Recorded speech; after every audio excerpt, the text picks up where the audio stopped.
Akka fuunee ashamaa kabajamtoota hordoftoota sabrii miidiyaa qophii keenya qarraatiin wanti isin daawwachiisuu barbaanne falmii yeroo ammaa Qamar Yusuufii fi qabaataa yookiin dureessa Oromoo obbo Dinquu Dayyaas jiddutti deemaa jiru maali ka'umsi isaa waan gama lamaanuu jiru dhageeffannee akka murtii keenya kenninuuf isarrattis yaada Adnan Muhammad isiniin ga'uu barbaanne hordofaa.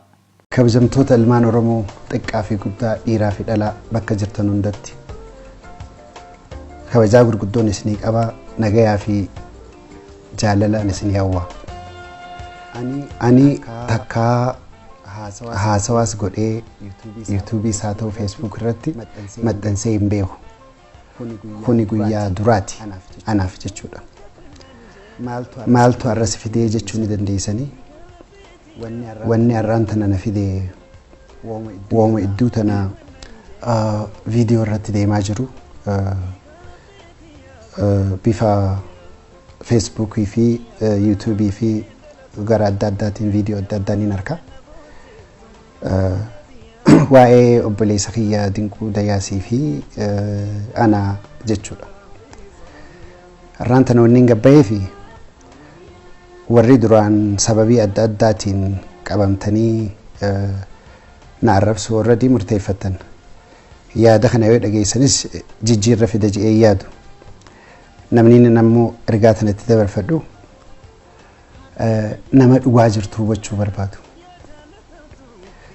kana waan ta'ee jechaa fi kanaaf hin gabbayee jechuudha dura waan achirra jajjaamu tokko irratti dubbachuu barbaada jecha bitamaa jiru tokko ka'a bakkiin ani irraa dhaladhe namoonni an wajjin ture warra ana dura qabsoo godhurraa hin dhaladhe qabsoo tanarratti warri nu duraatis warri yeroo teenyaatis ilmaan adaadaa fi adeeraa haboo obboleessa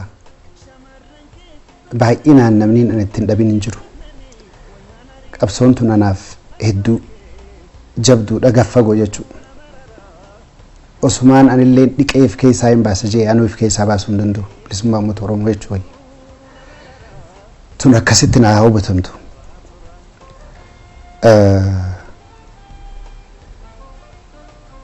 sooressa qabsoo teenyaa goota hayyuu jaarraa abbaa gadaafaatu nu barsiise akkatti namni haqa fi falmatu unfortunately maliif Oromoon garagara baati jechuufi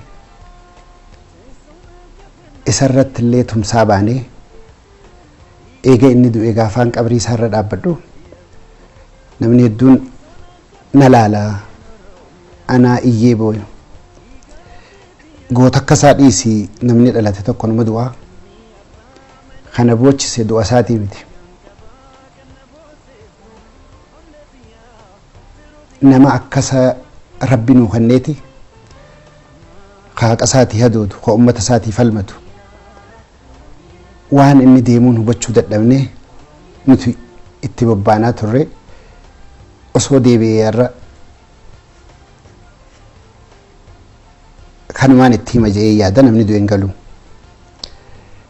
hiree harkadhee gaaf tokko Eritreetti waragallee dhiifama jedheen gayaa miti immoo uummanni Oromoo hundi gaabbii akkasii keessa akka jiru niin beeka uummata akkasiirraa dhalannee uummata akkasii keessa guddannee qabsoon nuuf haarayaa miti jechuudha wanni ibsuu barbaade wanni laayyoon qabsoo teenya irraa duubatti kan hin deebifnedha kan hin jechuu barbaadu kana bira kutee waa'ee kiyyaa fi waa'ee Dinquu Dayyaasaa gaafaan biyya tana dhufu ijaanillee warra arkubaannu telefoonaan hedduu warra na bilbilee biyyatti deebi'uu qabda biyya galuu qabda jiru keessaa Dinquun nama duraati Dinquu Iliyaasii wal nu barsiisee Iliyaas biyya tana dhufeeti Iliyaas ibsaadhaa asii nutti bilbilee wal nu barsiisee nama sabboonaa nama gaarii Dinquun akka ta'e natti hime jechuudha san qabadheetiin anis isa wajji haasawaa ture. Ammoo diiliin nuti muuziqaa irra godhanne waan xiqqoo gabbu'aa ta'eef diilii biraa kaisarra wayyaa Open College 2020 Open College Bummaddiin Abdul Wahaabii wajji wal ta'eetiin biyya tana dhufee jechuudha. Gaafaan dhufummoo hayyoota keenya namoota adda addaatti gaafadheetiin humaa dhayixee sirbitus humaa miti jechuudhaan biyya tana dhufee biyya tana dhufuullee hin feeneen tureen yaadallee hin qabuun ture. Dhufee yoo eegaan dhufee namoonni haala adda addaatti jijjiiranii OPDO ta'ee bitamaadhaa OPDO waa kennee fi kana jechuu hin dhagaa biyya hundattuu jechuudha. Haalli niin ani keessaa deeme jireenyaan ani qabu ilmoon dhiisee deemee fi warra kiyyaas sababii kanaan diigame jechuudha. Diigamnaan asitti hafuu kaan murteessu kana jajjabeesse Dinquudha. Dinquu gaafni dura qaamaa wal agarre Sharaatonitti haadha mana isaatii wajjin dhufe na dubbisee ni deeme jechuudha.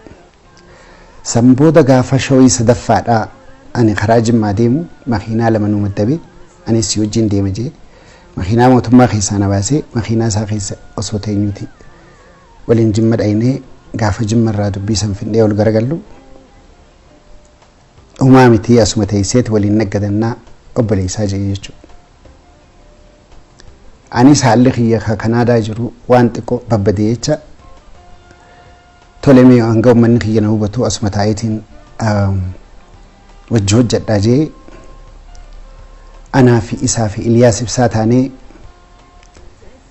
bishaan qoree keessatti wanti goonee irbuu Oromoo waliin seennee bishaan san waliin dhuynee Dinquunis afaan masaaniit ifaan saatiin obboleeyyan 51 qaba. Ammoo obboleeyyan Rabbiin naa kenne obboleeyyan Oromoo obboleeyyan sabboontota isin lameeni nu sadeen jiraannus waliin jiraannaa duunus waliin duuna jee achi qabsoo hojii irratti bobbaanee namni keenya diinagdeenis jijjiiramuu qaba jennee hojiitti seennee jechuudha. Hojiin duratti seennee tamaallaqa liqii guddaatti gaafannee hojii Oromiyaa Airline jettu deemtee eeguma aviation irraa laayisensii baafne boodallee wanni tokko uumamtee biyya tana keessatti xayyaarri dhuunfaadhaa nama 19 gad nama 20 gad tokko ta'uu qaba jennaan kampaniin silaa maallaqa guddaa nu liqeessitus waan akkasiitiif maallaqa liqeessu nu jennee sanuma alatti illee akka nama hin baafne beeknee kara biraatti gorree jechuudha. Hoggaa kara biraatti gorru privatizationiin Itoophiyaa keessatti heerri jiru baanaan sodaree dhageenyee sodaree appilaayi goonee namoota hedduutu appilaayi godhee gabaabseetumaan isinirraa fixaa amat tokkoo fi baatii shaniin hoggaan as jirus hoggaan Kanaadaa jirus deddeebi'aa ture jechuudha. Waan kana bakkaan ga'uuf oofisni nuti seenni jiru gaaf tokko ni yaadadhaa iftaan keessa dhufu hoggaa qabdanaan jiru tikeeta doolaara 4,000 ka jarjara bitadhee gaafaan Dubaayitti itti dhaqee waliin dhufnu gaafa asitti dhufnu akkasittiin jara dararamee rakkachaa ture boodarratti uummanni keenyaas nu gargaaranii sodareen Oromoo fakkaattii ta Oromootti jedhanii nu murteessanii hedduu gammanne waliin itti seenne gaafa waliin itti seenne san DEK Oromiyaa Investment Group gadhaabne jechuudha. Hogguu gadhaabnu heeraa fi seera tumanne gaafas sodaree miliyoona 20 akka dipoozita goonee kaan kaafe kafallee firraa fedhutti mootummaa wajjin joint venture taanee mootummaa wajjin hojii kana eegallee jechuudha. Saniifis ragaan gaafa san geggeessaa fi dura ta'aan sodareetis ana ture kana fakkaataa jechuudha. Karaa kaaniin afaan Ingiliziiti, karaa kaaniin afaan Oromooti. Akka geggeessaa sodareettiin itti seenee jechuudha. Sanirratti seerri nuti tumannes kana fakkaata.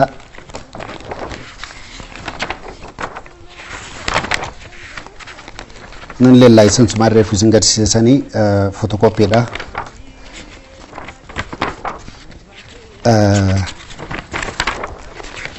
Bakka sheeriitiin isin geessu deema. Sukattiin irra daddarbaa dhiifama. Asirratti kunoo akkuma isin gartanitti maqaa keenya sadeenii jira jechuudha. Dinquu Iliyaas Qamar. Dinquu Iliyaas Qamar malee. Sheeriin keenyaas kana ture jechuudha. Wal qixa ture jechuudha asirratti. Wanni isin hubachiisuu barbaadu. Kanarraa hanganuma akka agartaniin barbaade. Sambooda deebinee waggaa xiqqoo bubbulluu sodare luus gootii negatiif keessa galtii jechuudhaan osoo nuti hin beekne obbo Dinquun haadha teenya haadha isaa Itiyyee Daansee fi leensaa nutti dabalee amma signicharri kuni feekiidha. Wanni kun bakka nuti hin jirre ta'ee jechuudha. Nutti dabalee sheerii keenyaa fi ka Iliyaas parsetti tokko tokkotti gad deebisee asitti farramamee jechuudha.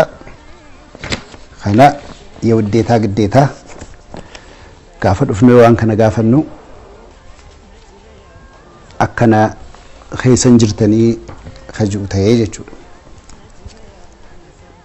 Yeroo san keessatti rifannullee wanni takkallee wanni nuti godhuu dandeenyu waan hin jirreef ani karaa kiyyaan fudhadhee duba amma biyya sanitti illee ichi deebi'uu hin danda'u. Maaliin godhaa jennaan waan akka tuurii faajee.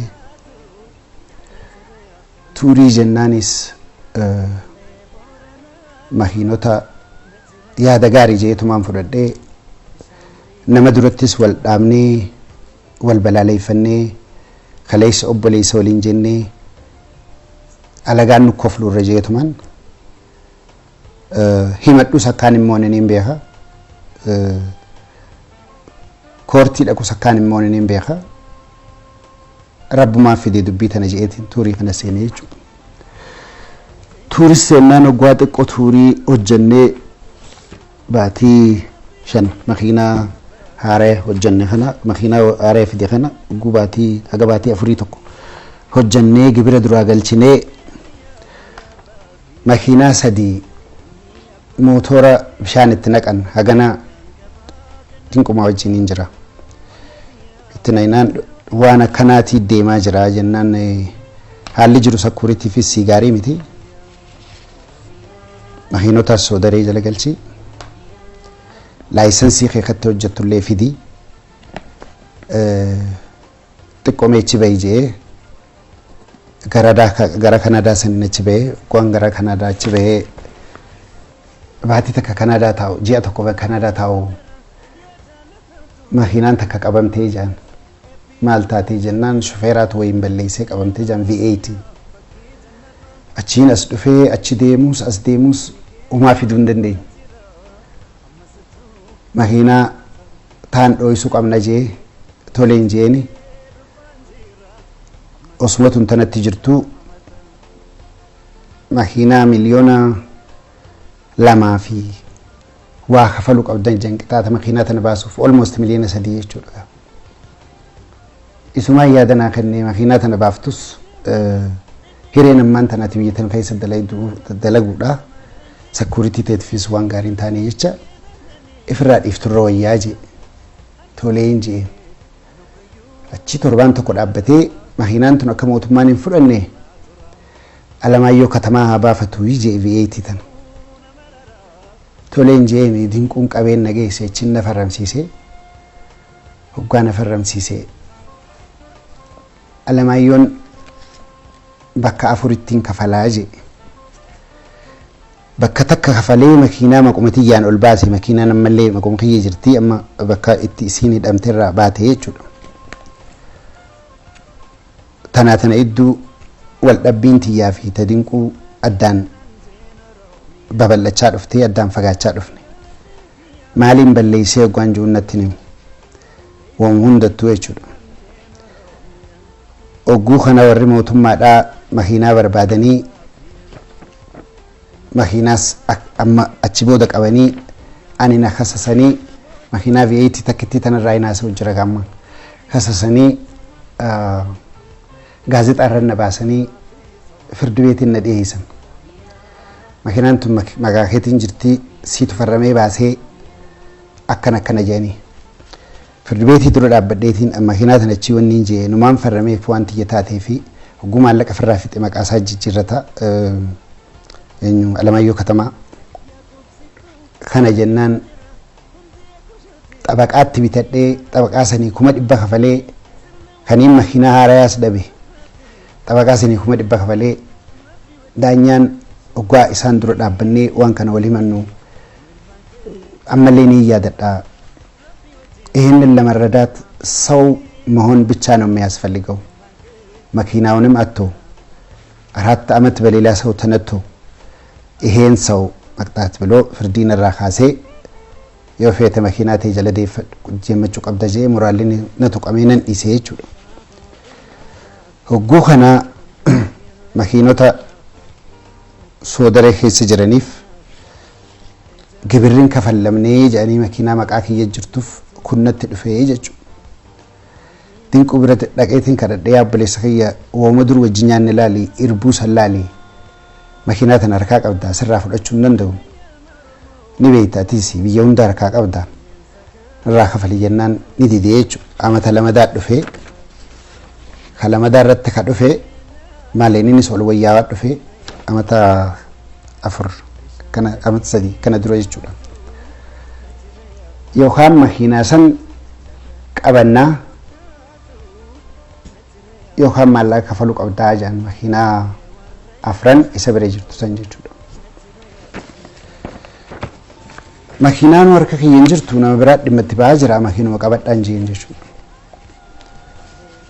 አከጎ ጎደን በሁ መኪናት ዲሰኒቲ አን መጀለድ ፈን ብረታ ተርካ ቀብዱ ቀበና ጃን ይጀቹ osoo deemtu dubbiin tana geesse sanirratti makiinaa qabuutti dhiisanii iddoo tana waan goggodhan beeku callisan amata waa hedduudhaaf dhiyeenya kana waggaa wanni soodaree kaatu baankii tiyya aggadanii gaafii lamaaf gaafatamtaa tokko kan makiinaati kan biraa ka soodareeti kan jedhu natti dhufee jechu jennaan anu soodaree keessan jiru bahe makiinaanis akkana akkamitti kana ta'uu danda'a jennaan kuni seeraa jaan jechu san dura dinquun gaafaanii nani biyya tana dhufu bakka 3 irraa shillimaatiin naa kenname kalafaa tokko diree dhawa an inchi tokko gurgurre irratti injaare kaan jimma miitira tokko gurgurre irratti injaare ka adaamaa cirracharran naqee xaxarii fidee simintoo fidee sibiila gimbiitti ijaarradhee balbalatti godhadhee ogguunan jalqabu ka'u ka abbaa kiyyaatti fi ka obboleessa kiyyaa jeetiin fuudhee kala lama dibala malama jechuudha kakumaa immoo mataa kiyyaa fi irra ijaarradhe jee walumaan gibbiitti ijaaree naanneessee jechuudha. Hoggaan itti ijaaree na harka qabee jechuudha. Na harka qabnaaniin hiriyoota isaa lama dubbisee jechuudha nama isaa walitti dhiyaatanii nama biraatis niin dubbisee dinquun dandeessu akkuma feete gootuu waanuma inni sekkan fudhadhu keessaa baay'aanii jechuudha. Sibiilaan achirraa qabu, mukaan achirraa qabu, cirrachaan achirraa qabu, lafaas abbaa kiyyaatis obboleessa kiyyaatis tiyyaas walumaan tana hedduu namni biraatti gurgurtee nama biraaf irraa keessaan baane ennaan nama tokko dubbisee intalti takka miliyoona 2 jettee haa fudhattu jee eega isiin maallaqa nu kennitee nu deebisiisenne immediately duraanis anaa jira duubaanis anaa jira in ta'u jee jechuudha. Deebinaan haa ati naa kenni gaangas jennaan miliyoona tokko naa kennee feetu fudhadhu feetu dhiisi jee akkasisaniis fudhatee jechuudha. Mana tokkoon akka giiftitti sii kenna jeeti mooraa wajjin compensate na godhuudhaaf gaammaan tana mana tokko naa kenne jechuudha gibbii guddoo. Ji'a tokko eegaan keessa taa'ee booda qabaleen na dhuftee manna ka qabaleeti bahi jaanii jechuudha. Waggaa bahi jaanachiin iyyeegaa namootatti siyyadhee carataa seenee mana san lafa isaatiifis kafalee liisii kafalee waan irra jiruufis kafalee kiyya godhee jechuudha. Amma dachiin na garagalteetiin maalumaan godha bakka feete deemtu namni hundi harkasaa jira jalaa bahuu hin dandeessu. Firdi beetii feete dhayitu jalaa bahuu hin dandeessu kana anaami namayyuu ni beekaa jechuudha. Akkasittiin gaa obboleessi kiyya kun eega kana na godhe bakkaan itti deemuu san qabu jee kana walitti qabadhee waaniin qonna jaaladhuuf Oromiyaa baankii gamtaarraa maallaqa liqeeffadhee qonna seenee jechuudha. Qonna san akka ajaa'ibaatti hojjedheetiin mitira 3 bishaan adiidaan lafa jala oofee bishaan gaddabee waa hunda godhee hogguna wal qixxeeffadhe moojee nama gubsiiseen beeku narraa guban jechuu tunis daaraa taate. Amma gaa bakkumaan seenu gwaa wallaalee gamanaas deemee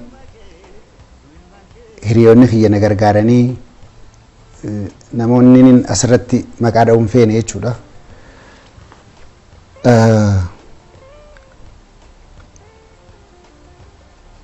Wanni lafa san irratti narraa gubate miliyoona 28tti warri ani geesse naa gammatee mootummaan ammoo dhayxee maashinaa fi tiraaktaraa fi motorsaayikilaa fi waan achirra jiru hunda miliyoona 21 fi 1800 naa gammittee amma ammaatillee homaa irraan argine jechuudha.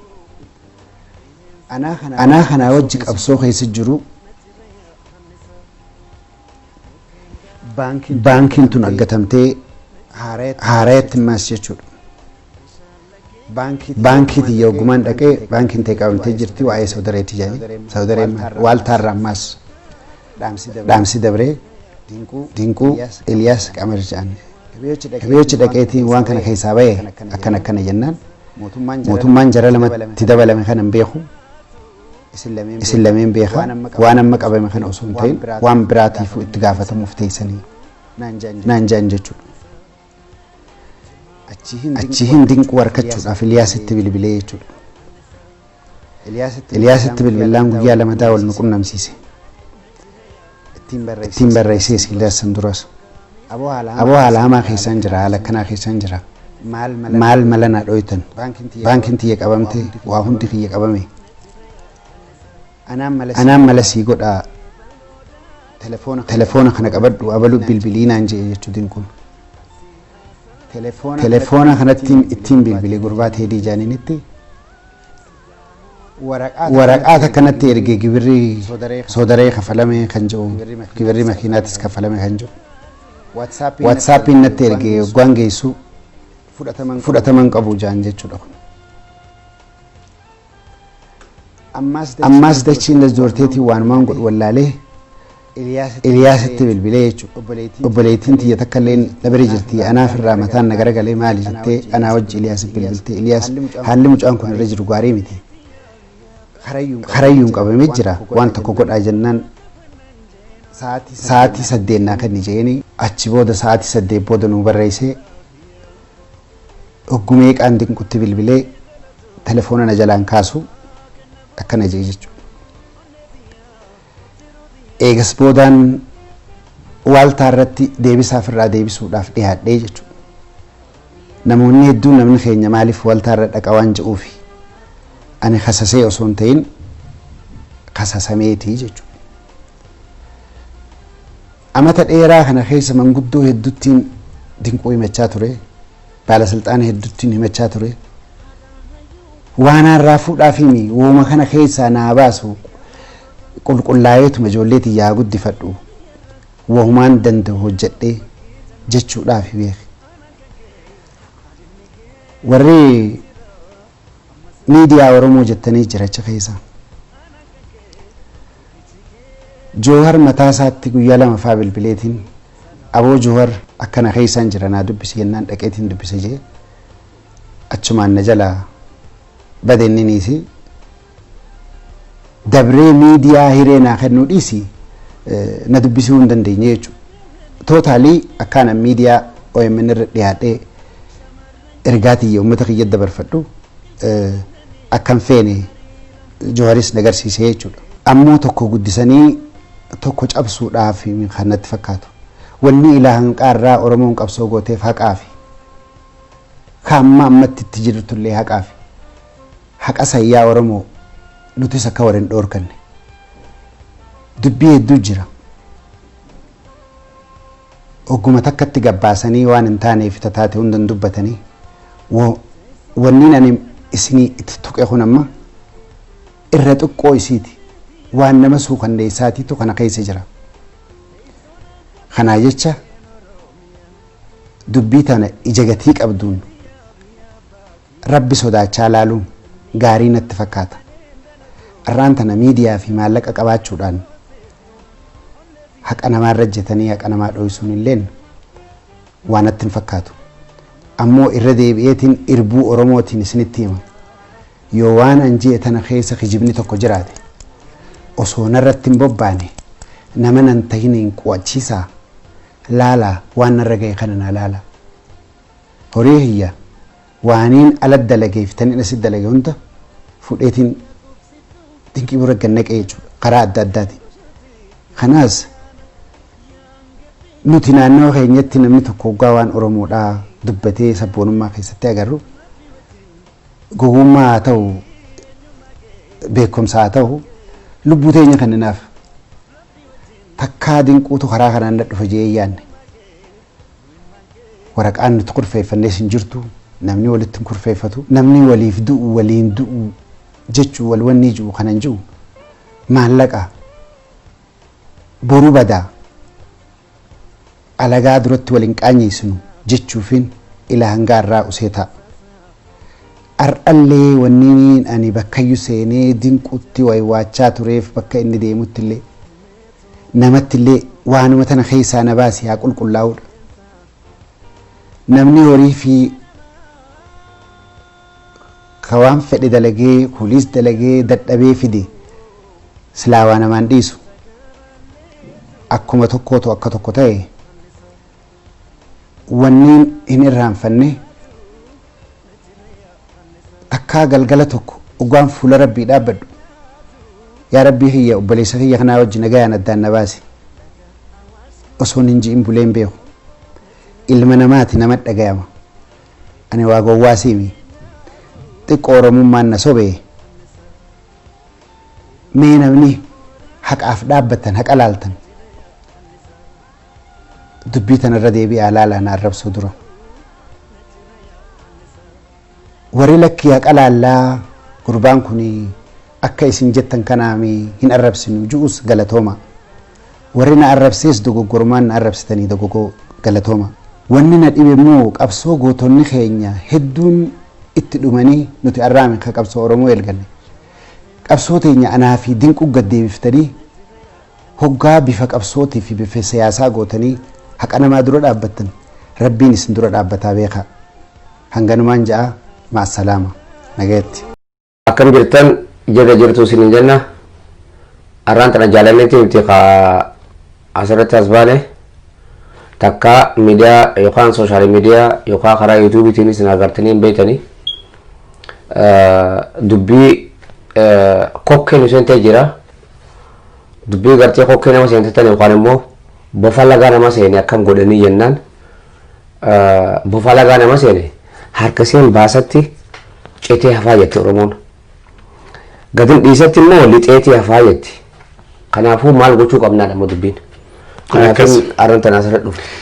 Hayyee daawwattoota jaallatamoo fi kabajamoo akkuma artist Adnan Muhammad Abdallah seensinuu godhetti dubbi jabduu Oromoo rakkiste dubbii yoo itti dhiisan akka bofaa lixxu yoo hirkisan ammoo cittu dubbii suni dubbiin kun ammoo falmii yookaan ammoo wal dhaba dhiyoo kana miidiyaa gubbaattu dhagayaa jirtanii ka sooressa Oromoo obbo Dinquu Dayyaasatii fi artist Qamar Yusuuf jidduutti dhalatee ammaan kana maatii Oromoo akka malee gara hammeessee gaddi guddaa uumaa jiru kana dubbii kanarra haasa'uu fi Adnaan nama obbo Dinquu Dayyaasallee akkasumas artist Qamar Yusuuf illee beeku odoowwanni kun hin dhalatin hin duratti jechuun kiyya falmiin kun odoo gad hin dhiifamin hin durattu Qamari dookimentariin isaa waaltaa gubbaattuu gad dhiifamaa jennaan kadiiroo gaafiif deebiina wajjin godhe dhugaan dubbachuu qabuttu jira dhugaa Oromoon beeku qabduttu jira dhugaan ilma waaqati an miidiyaa hawaasummaa gubbaalle dhufe dubbadde hin beeku garuu dhugaa gurra namaan buusuu fedhuttu jira naan jedhe yeroo sanitti mee xiqqoo eegna Qamaris waan dubbatu dhageenye Dinquun isoo deebii kennee deebisallee hordofnee achiin duballee atillee namoo akka dhugaa yookaan akka ragaattu waan keessi beeytu fi waan dhageetteef waan agartee sabaan geetta jedhee hagasittuu na obsi jedheeni kunoo waalta gubbaalletti dookimentariin Qamarilleen dubbatame OMN gubbaalletti Dinquu Dayyaasaa gaafiif deebii kennee jira amma ka Qamariiti ka Adnaaniti Adnaani waan beeku kanarra dubbachuu fi as dhufee jira Adnaani asitti argamuuf hin keetii fi maqaa hordoftoota sagantaa kanaatiin hedduu si galateeffachuu barbaada jalqaba. Galatoomii Qadiiroo ilamoo miidiyaa keessatti yookaan immoo chaanaalee yookaan yuutuubii keessatti naaf yeroo kootiif fayyaa ta'ii horii buli. Adnaan chaanaalii yuutuubii qabaame kanaan jalqabna. Chaanaalii yuutuubii hin qabu. Hin qabu. Hin qabu garuu niin baradha fuuldura inshaallah yarbii. Garaan taraa namoota biraatiitu waa'ee maqaa xiyyaanitti fayyadamuu jira. Malee yuutuubii chaanaalii kamataa keetiin qabda. Hin qabu. Hayyee gara dubbiitu dabarraa dubbii Dinquu Dayyaasatii fi artist Qamar Yusuuf waa hedduutu odeeffamaa jira biyya keessatti Dinquu Dayyaasatii fi Qamar wal dhabanii Dinquu Dayyaasaa na kasaarsee horii narra saamsisee Dinquu Dayyaasaa jechuun qotee bulaa buqqisaa jedhamee sodareen samsamee jira yeroo ammaa kana mee jalqaba itti seensa fi hariiroon keetiif ka Qamar hariiroon keetiif ka Dinquu maal fakkaata mee suniin jalqabna. Hayyee fayyaatee galatoomi hariiroon kiyyaaf ka Qamaris akkuma jiru taa ta'u hariiroon kiyyaaf ka Dinquu immoo jalqaba irraa kaasee yoo kan dubbadhu ta'e osoo inni gartee gaafa inni jalqaba naaf yaada eegaluu irraa kaasnee anaa fi Addisuu Furgaasaa as jira niin beekachuu kiyya. Gaafa kolleejii tokkoffaa eegalurraa Adaamaatti niin beeka waa'ee gara biraa immoo karaa Qamaritti yoo kadhuftu taate haasawni hundinuu akkaataa qaba gaarri Oromoon akkas jetti yookaan immoo mammaaksa arsii tokkoon beekan gaarri hamma dhiibanii fi waa'ee sodaree qabnaaniifis hin jedhe waa'ee sodaree ati qabnaaniif mammaaksa kana yaadadhe gaarri hamma dhiibanii fi hamma dhiisan qabaa itti Oromoon. Kanaaf osoo silaa wanni kun dhugaa tahee jiraate osoo silaa dhugaa tahee miidiyaa Habashaa irratti gadi bahanii wal saaxiluudhaaf immoo wal komachuudhaaf wal hamachuun annaaf akka nama tokkotti akka gartee artistii tokkotti isarraa hin eegne. Gaafa jalqaba dookumentarii kan hojjechaa jiru Sitteetiin ture galgala halkan guutuun iyyaadhaa ture. Maaliif jennaan wanni kun akka kijibata hin beeka. Yeroo sanattis hin beeka gaafanni biyyatti dhufu yaadi gaafa isa fiddu OPDOon gaafa isa fiddu Dinquun maal akka isaaf godhe maal akka isaaf tahe maal akka isa gargaaraa ture ammallee hanga gartee jireenya amma keessa jiru kana keessatti illee jechuudha.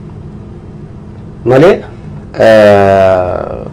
sila waan gartee jaarsummaadhaan dhumuu qabu tokko isaan deemee miidiyaa Habashaa irratti akkana godhee akkasuma godhee jechuun akka artistii tokkotti ani hedduu natti dhagahamee jira. Jalqaba jechuun Dinquun irra OMN gubbaatti yoo dubbatu ani Qamarii nama tola oolee tola namni anagisa oolef hin jiru sila nam tolaan na himatu malee nama akkas maqaa baasee maqaa na balleessu miti. Habashaan warreen irratti duultu Habashaan Oromoo gubbaatti duuluun hojii warraati nama akka Qamarfa naman tola oolefittu kan irratti duuluttu gara na hammeessaa jedhee dubbatee jira. Gaafa Qamar biyyattuu galee hariiroo warra hariiroon Qamariitii fi Dinquu jalqabdee waan jette kaatinatti him tokkotu jira. Akkasiin jalqabde akkaataa Qamar biyyattiin seene achiin boodatti hariiroon warraa kun hagammaa akkamiin akka deemaa turtellee waan beektu qabda gaafa biyyi jirtu mee sunnatti hime. Gaafa biyya dhufu gaafa inni biyya dhufuudhaaf deemu nama hedduutu harka keessaa qaba ture. Waraa bulchiinsa gartee Oromiyaadhaa pirezidaantii Oromiyaa eenyu akka ta'e hin beeku Abbaa Duulaa moo eenyu gaafa sin beeku Abbaa Duulaa ta'e ijoollee isaatu ta'e I don't know hin beeku garuu Abbaa Duulaa na fakkaata. Achi keessatti Muhammadinillee qoota isaa qaba ture. Abbaan tooni kolleejjiidha jechuudha. Inni harka keessaa qaba ture. So isallee of keessaa baasanii mootummaan gabee isaatti fudhatte. Mootummaan yaade jechuudha. Osoo inni asirraa Kanaadaadhaan deemin osoo Kanaadaarraa as garan dhufin jechuudha. Yoo neefi miidiyaa irratti seeraamne malee fi miidiyaa irratti gaafaati eerpoortii gisee gadi baatu miidiyaa irratti si waraabuu qabnaa si dabarsuu qabnaa waan jamurratti walii galee dhufan. Eefa dhufanis immoo eessa qabatan tiima isaatii wajjin warra gartee isaa hojii shubbisu. Warra isaa hojii shubbisu jechuudha. Ijoollee faranjii takkaa jira mire. Dubartoota wayyeessan. Dubartoota shagooyyisan. Dubartoota shagooyyisan kunuu deebisee maatii isaatii wajjin akka walitti buusuu hundaa jira. Kana hundaa osoo hin barbaannu ta'an tana. Immoo shaaratan gaafa inni qubatu san shaaratan irraa I think torbaan tokko waan turreetti fakkaatu. Achumarraa gadi baasan mootummaan warra eedota isaa hunda fuudhanii jalaa fudhatan samoota qubatti hafe Dinquudha kan fuudhee mana isaa geesse. Dinquutu mana isaa geesse sodare maali sodare jaamiti Adaamaa gastaawusii qaba gastaawusa lamallee ni jira ni beeka yoo barbaadde laaluu dandeessa. Kana kan hin beeku kanarraa kan hafe Qamar bakka see'udha jechuudha. Ani kan beekutti silaasaa san keessatti Qamar Dinquu Dayyaasaa nama isa kana dhukkee irraa kaasee akka dhukkee irraa dadhabuu jechuudha. Nama isa godheedha. Ani kan hin beekutti. Akkama Dinquu ammanta akka gartee Qamar ammanta keessa jiru osoo hin ta'in akka yeroo san keessa jirutti. Immoo maali kijibni dilli kun? Nuti qaroo hawaasaati jetti artistoota jechuun qaroo hawaasaati. Artistii jechuun ija hawaasaati. Artistii jechuun gurra ummataati. Artistii jechuun miidiyaa ummataati. Qabeenya ummataati. Wajjira duuluun kun immoo natti dhagaameetiin kanaafin arantana laabii haasawaadhaa jira yeroo jalqabaatiif. Dinquun isaaf godhe malee Dinquun isaaf rakkate malee Dinquun isa nama godhe malee waan isarraa godhe takka waan isarraa argate tokkollee waan jiru natti hin fakkaanne. Yoo kanarraa immoo deebinee kaasuu taate waan inni dhaqee dadaritti haasawes waa itti jira waan nuti haasawin. Kan eenyas Qamar? Kan Qamar jechaa jirani. Bakka deebiitti waan inni gartee yuunivarsiitii 6 kiiloo yuunivarsiitii ijoollee dura dhaabbatee inni haasawaa dures hundi ragaadhaa jira. San hundaa'u kabar kan godhee jalaa waa hundaa'u qabbaneesse Dinquu Dayyaasaati. Isin galee dhugaa walitti himaraa deemuu qabna jechuudha. Efa gartee Habashaa irratti wal hamachuun taate efa gartee Habashaa irratti wal himachuun taate gaarri hamma dhiibanii fi hamma dhiisan qabdee turamu. Harman jiru karan jaa asirratti.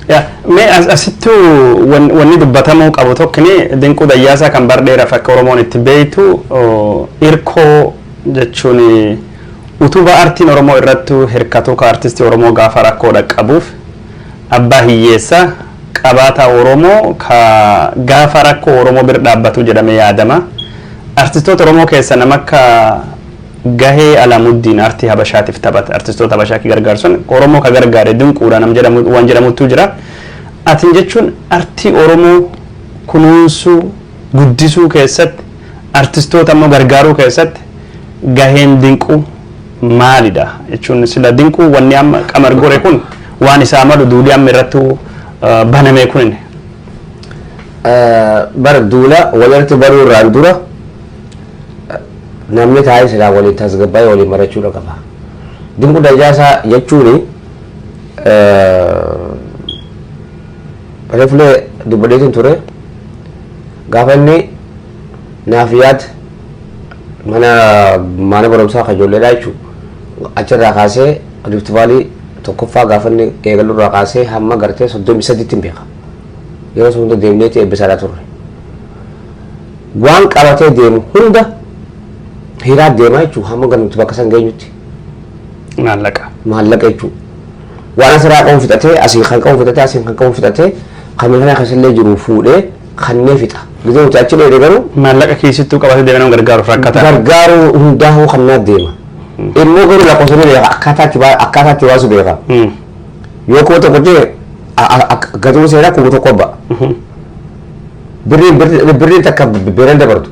Yoo seenes kuma tokko bee taa'ee hoo kuma tokko laaktaa goggoa lakkootu nuti akkasii kan naan beekan akkamitti akka lakkaa'uun beeku san. Immoo arsisoota gargaaruu irratti arsisoota hangafa jejjee eegalurraa beekurraan si himuu danda'a. Nuhoo gobanaatis taanaan Saggaa Dandaanaatis taanaan Haloo Daawwatis taanaan hamma hospitaala isaatti akka kashiin akkamamtu namni godhee isa Ibrahim Adamis taanaan arsistoonni inni hin gargaarin hin jiru. Ani Dinquu Dayaasaa niira lama waliin naa godhin jiru isaafii kan haasa'u jiru dhugaadhaan haasa'u jiraan. Ani Dinquu Dayaasaa guyyaa tokko niira lama naa godhin beekan dalageetiin dafqarshii naa kafalanni waan dalagee ala saantiin takka cabxuu addaan dafa inni inni haa dubbatu yoo dhagaa jiraa miti laafiin haasa'u jiraan. Niira lama cabxuu naa qabne wanni niir dalagaa dafqarshii naa kafala. Garuu artistoota hedduu gargaara jira. Warra ammata lubbuudhaan jirallee akka dabalaa dammee fa'aa 100,000 fa'aa kanneen fi jireenya isaanii ittiin jiraachaadha. Karaa isa beekamaa nuti ati barbaadummaa karaa kana hin beeku. Ani gama kiyyaan ati barbaadummaa kanatti isan beeku. Dinquun amala kanaatis hin qabus qabaachuufillee hin taa'u. Nama Oromoof dhaabbatu, nama dhugaadhaaf dhaabbatu, nama sabaaf dhaabbatu, nama artistii Oromoo guddisu, nama gartee lammii isaatiif cinaa dhaabbatee bahuudha. Gaafa gartee harangeen duriitus dhaqee nama midhaan geessaa turedha. Gaafa karaa Amaaraa kanattis hunda dhaqee gargaaraa turedha. Eenyutu isa kadhate mootummaan tun bara silaa isa galateeffachuu qabdi. Mootummaan dhiyaatu isa galateeffachuu qabdi. Amma moo deebiin nuti Amaaraa wajjin gizee isarra duullu nuti. Namoonni akka Qamar amma fakkeenyaaf namni inni dhukkee jalaa kaasee nama ta'e jedhanii waan irra godheef isa as deebisee isa hamachuun yookaan immoo isa miidiyaa Habashaa irratti haasa'uun fafa guddaadha. Osoo seeraan fixachuu qabanii osoo gartee aadaa Oromoo jira, seera Oromoo jira, manguddoo Oromoo jira. Warsaaxiluun yookaan immoo maal akka jisiimu beekan. Garuma hariiroo Dinquutii fi Qamariitii fi akkasumas gumaachinni aartii godhe irraa kaasnee sanumirraa haasa'uu deemna. Wanti amma miidiyaa hawaasummaa gubbaatu deemaa jira. Dookimentariin waaltaan hojjete. Dookimentariin kun akkasittuu hojjetamuun waldhabii Oromoo kun asittuu gabbahuun nam Oromoo hedduu gaddisiisee jira. Maatii Oromoollee waa walii gaarreeffachiisuu danda'u. Akkaataa warri am dubbii kan ittiin dhiyeessaa jiran Habashaa. Waan kana akka namni jechuun wallaalan odeeffannoo kan hin qabne. Akka dhimma abaluu tokkootiif abaluu kana naannoo kanaatiif naannoo kana amantii tokkoof amantii biraa fayyada akka namni hin fudhanneef. Wanni ati akka gorsattuu namatti himtu namaa dubbattu maaltu jira bakka kanatti. Gaariidha. Asirratti maaltu jira seete? Dinquu Dayaasaa jechuun amantummaa abbaa fedhee dura nama dhaabbatu miti. Nama hunda waa hunda deeggaruu dandeenye. Yoo ta'u kana bira bata godhadhu. Yoo ta'u kana bira bata godhadhu nama namaan jawudha. Immoo wanni amma tana deemaa jiru kuni waan yeroo xiqqashoo takka.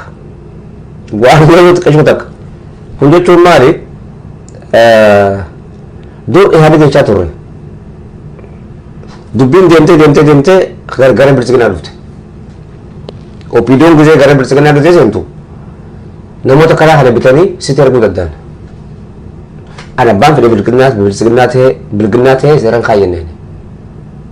Amma sii galee immoo ilmaan oromootti kan hin dhaamu artistoota oromootti kan hin dhaamu dhaamsi kiyya guddaan rabbii jaatiin walitti hin duulina waliin balaaleffatina miidiyaa bashaarratti gabbaatanii waliin komatina yoo artistoota ta'e nuun jiruu takka takkatti wal beeyna fafa keessan sii galee ajaa keessan achumatti qabadhaa. Ganduma Oromoo keessatti. Ganduma Oromoo keessa qabadhaa. Nuti wal dandeenya. Waa takka illee waliin goonu. Gandaan baanu geessinaadhaan jaanan hundumaafu. Kana dhaamsa fayyaan. Mammaaksa tokkotu jira kan yeroo hedduu ati mammaaksa feete. Rifeensi gari nam dura taatanii garii dhoksan hadatanii. Oromoon akkas jetti. Rifeensa tokko dabbasaa gizee firaa jirtu tokko amba keessatti addatta. Amba jechuun yookaan immoo gara biraati. Yookaan immoo nama keessa jechuunis gara biraati. Ambilis gara biraati beekati. Amba jechuun warra hin beeknedha. Orma yookaan alagaa. Amba keessatti addate jechuun amma dhaqee. Dhoksaa hin qabachu. Amba keessa nu addate. San dha'uusaa hin qabu. Nuti immoo lammii ta'e keessatti na addaddaani. Namoonni biyya keessatti na addadda rifeensa kiyya. Tokko amba duratti yookaan immoo nama kee duratti addatta. Tokko immoo dhoosatti addatti jette Oromoo. Waan san wallaale qabadha arraan tana. Rifeensa gartee kophatti firraa haadansa wallaale. Kanaaf miidiyaa Habashaa keessatti gadi ba'ee har'a nu saaxilee jechuudha. Kun saaxiluu miti of saaxiluu jira malee. Isaan qofaa miti ganaa haasofne yoo haasawaa hajjattan taate hangarraan tana ukkaawulee taa'u jira akkatti of qabnee akka gartee koronaan nuti seenee irratti akka cufannee deemaa jirraami akkasitti of qolee deemuu jirra. Yoo dhaabbachuu didan yoo dhiisuu didan yoo akkanumaan itti fufan taate Adnan Muhammad Abdallah maqaan kiyya na beeytanii Oromoon guutuun na beeytanii waa'een dubbachuu barbaadu moo beeytu niin dubbadda arrarraa eegaleetiin jira jechuudha. Akkas. Adnaan waan Qamarii fi Dinquu asitti gabaabsina artistoonni Oromoo yeroo ammaa kana maallaqa ana taatu bu'aa ana taatu waan adda addaatiin mootummaan afaan qabee qabsoo Oromoo akka warra hin faarsine yookaan uummatni dadammaqsine godhaa jiran. Atis jechuun sagaleen kan dhagahamaa jiru siidii yookaan sirbeetti yookaan illee gadhiistaleen hin jiru. Gara kan keetiin maaltu jira walumaa galatti wanni artiin Oromoo haala ammaa kan isinitti jirtu irraa hubattu maali? Artiin Oromoo deemaa jirti. Guddachaa jiraas guddatees akka ana yaadutti. Warra hin guddanne jiru warra waan biraati. Ana akka ana yaadutti artiin guddate hin taane warri durii waa'ee sirbi qabsoo uummata dadammaqsuu gariin faati qabsoon bakkaan geette yookaan ammoo qabsoonni galmii. Isa sana of duuba deebinee yoo yaadannee irra gaarii ture. Qamara dhaabbannee osoo hin ta'in kan dabre irraa dhaabbannee yoo hayyaannu ta'e wannummaan qabsoo tanaas hin gahu sirboota gartee walisoota ammaan dura nu dura turedha. Artistoonni gahee guddaa qaba. Artistoonni gahee guddaa qaba jechuudha. Uummata Oromoo keessattis bakka hundattullee seenaa Oromoo keessatti illee jechuudha. Adnaan maaltu jirame sirba hojjechaa yoo jiraatti wanni ati qophaawaa jirtu sirbi tokko qopheessaa jirta dhagee sirbi sun menuu jedha sagaleen. Sirba amma tana dalagu deemu. Anin janneere yaa saba ko anin janneere lammii tiyya.